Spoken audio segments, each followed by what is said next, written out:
All right, man. Let's talk about it. Knicks played two games in the last 2 days. Beat the Bulls 113 and 111 in an overtime win at the Garden. And the more important game for this video is the Knicks getting blown out by 37 points to the Cleveland Cavaliers. It's unexplainable what happened to the Knicks. At one point in the game, they were down by 42. No one showed up. Only guy that showed up really was Brunson, and Towns showed up too, but Brunson really set the tone early. He had 7 points. The Knicks first 7 points, but the Knicks couldn't stop the backdoor cuts. The Knicks couldn't stop the three ball. I understand as a Knicks fan. Obviously, I know that we didn't have Josh Hart and OG Anunoby had just come back from injury, and we're yet to see Mitchell Robinson this season. And he's almost back, and he's lost weight, and he looks like he's in good shape. But the excuse to get blown out by that many points, there really isn't any. Um, I don't know what the Knicks do from here. If Mitchell Robinson coming back is the solution to all of our problems, I wouldn't say so. But defensively, he definitely will help a lot. Um, there's no reason to believe that the interior defense will not get better. But the biggest problem for the Knicks is that we are dead last in 3 point percentage for opponents' 3 point percentage, meaning we're the worst team at defending the three in the entire league. And Mitchell Robinson isn't going to change that. Maybe he can help change the defensive schemes as to where, uh, maybe that will be improved upon the 3 point defense because the interior defense will be better. I'm not exactly sure what the scheme change would be, but regardless, it's just a bad look. And yes, the Knicks were on a back to back. And yes, we did beat the Bulls the game before in overtime. And then, having to play on the second night of a back to back after playing an overtime game while also having to travel.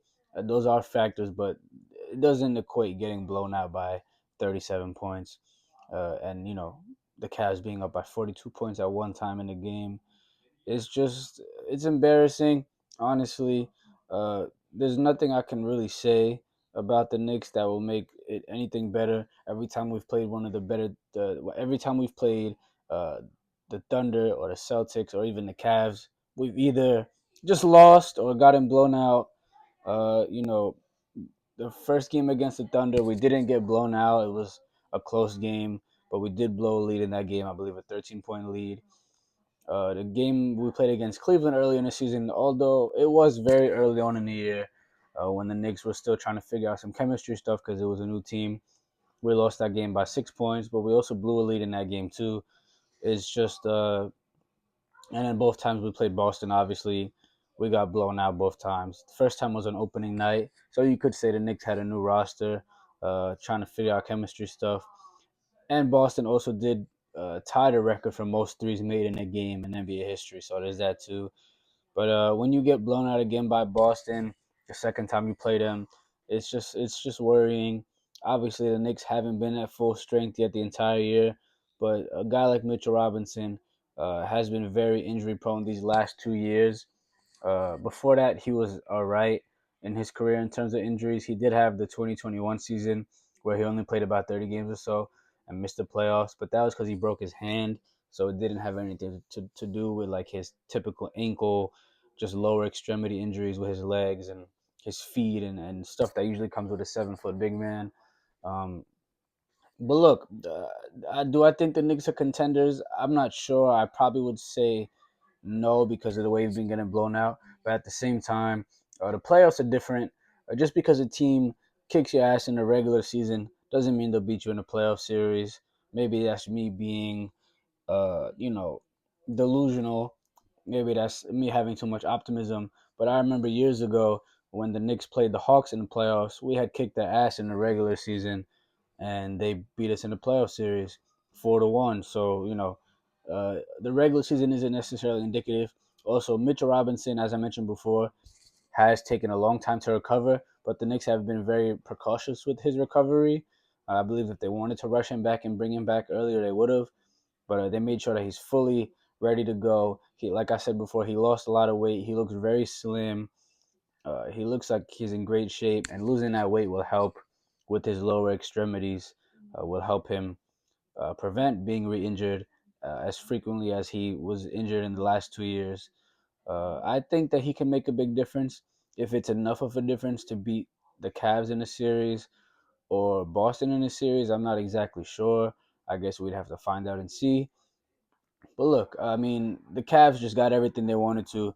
Alley oops, like I said earlier, a bunch of dunks, backdoor cuts, hitting every three they could. They shot 13. They shot 19 for 37 from three for the game, so above 50% and 60% from the field. Uh, it's just the Knicks didn't shoot horrible for the game, but it wasn't enough. The defense wasn't enough. Carl Anthony Towns just isn't a great defender as a center, and neither is Brunson. It's very difficult when your best two players are not great defenders to really defend at a very high level. As I keep trying to say, Mitchell Robinson can help with that, but it doesn't mean it'll be enough. And look, there's not much to say. It's frustrating. The Knicks getting blown out. It's stupid. Uh, it's not something that I expected heading into the season. I didn't think we'd be getting blown out by teams like this. Obviously, there are factors that you could talk about how there are certain things, certain injuries to certain guys, and that's all fine. That's all dandy. But whatever, man. For you to be getting blown out like that, it's not something that you can really pick at without just admitting that they just haven't been that great defensively the entire season. But let's just talk about the Knicks win against the Bulls. The Bulls are not a great team, so to have to beat them in overtime, it's ugly. But a win is a win. They showed perseverance. They showed the ability to, tough out a win late in the clutch. Uh, for the Bulls, Josh Giddey looked like he was a fucking incredible player. He was 4 for 6 from three, 27 points, 16 rebounds, 4 assists for him. He looked great. Uh, that's not something you expect Josh Giddey to do. Is look great. Vucevic was good for the Bulls to an extent. And then we'll talk about what happened at the end of the game with Vucevic. Mikal Bridges blocked him to send the game into overtime. We'll talk about exactly how that went down. But other than those two guys, no one really did anything of great significance for the Bulls. Kobe White was okay, but he didn't really impact the game. However, I do want to talk about Carl Anthony Towns going 2 for 15 from the field in the first half. He was playing horribly, uh, absolutely horrible. And then in the second half, he went 12 for 15. He barely missed. He started the third quarter 8 for 8, perfect from the field. Uh, just he couldn't miss, and that really changed the momentum of the game. Uh, Deuce McBride was great, 23 points for him, but more importantly, 3 steals and 3 blocks for a guard, a 6'2" guard, a 6'1" guard of his size. It's just incredible. He should be starting instead of Precious Achua whenever there's an injury to like OG Anunoby or Josh Hart. And then he was 5 for 12 from three, so 40-something% from three is great for him. He was just efficient. He was effective. He was defending well. There's nothing more you could ask for him. And then Jalen Brunson, 22 points. His efficiency is not great, but he hit the game winning shot, the shot to seal the game. But even though he did not shoot the ball very well, he had 12 assists and uh, only two turnovers for the game. So he was very, very good with the ball, playmaking very well, a great decision maker.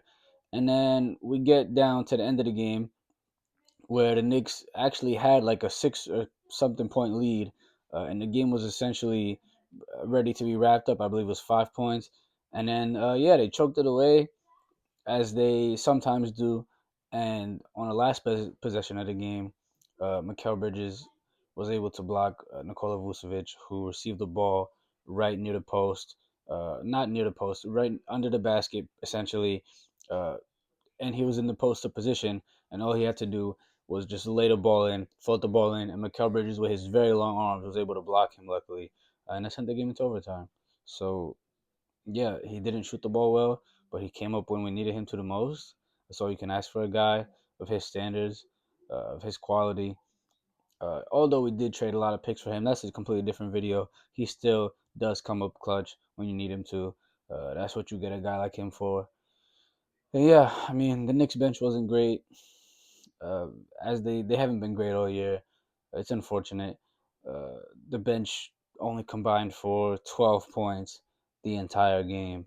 So And the starters played a bunch of minutes. Precious Achiuwa 46 minutes, Mikal Bridges 44 minutes, Karl Anthony Towns 43, Jalen Brunson 38, and Deuce McBride 42 minutes. It's not sustainable. It worries me, honestly. I know that the Knicks are going to sign TJ Warren.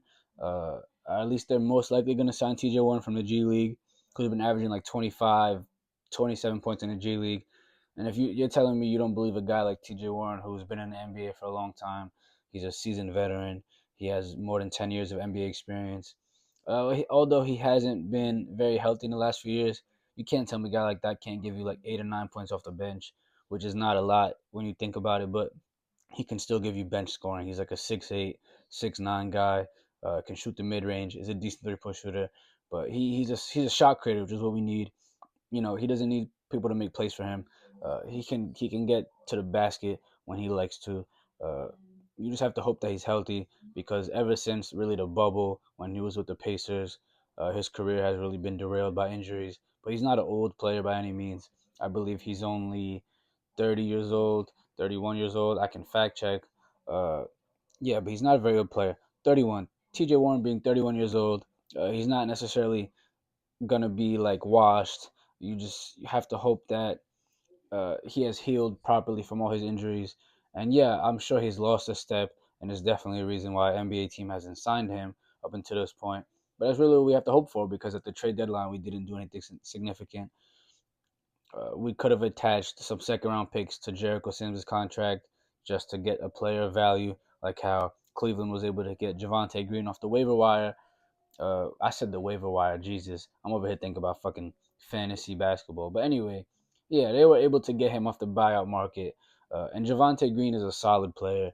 Uh, and you would say, yeah, the Pelicans waived him. Why would you trade a second round pick for a guy that was going to get waived eventually? And the reason is because the Knicks are not able to sign a player that got bought out until February 28th. Like with the TJ Warren thing, for example, the Knicks can't sign him until another 6 days or so. So Javante Green wasn't going to wait that long to maybe get signed. And to trade a second round pick for a guy that's a good bench wing is not a bad thing. I mean, how valuable it really is a second round pick.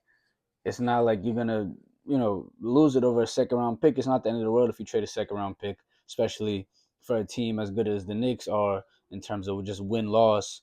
The second round pick is not gonna be a high second round. It might be a pick in the 50s or the late 40s. So it's whatever. Something that they could have done. Something that they should have done. Knicks play in. I believe the Knicks play. I don't know if it's in Boston, but I know the Knicks play the Celtics on tomorrow, which is Sunday. But look, if the Knicks can win tomorrow, it would be great. Maybe it would change my spirits and my hopes a little bit. But regardless, it's a tough thing to get blown out like that. But otherwise, yeah, I think the Knicks are still a great team. We got to see what they do in the playoffs. Like I said, it's a different animal in the playoffs. The NBA is completely different. The pace slows down. Half court offense matters more. Defense, it gets tighter. The room for error decreases. Shots come not as easy as they come in the regular season. So we'll see. Thank you for watching. Like the video. Subscribe if you haven't already. I'm out.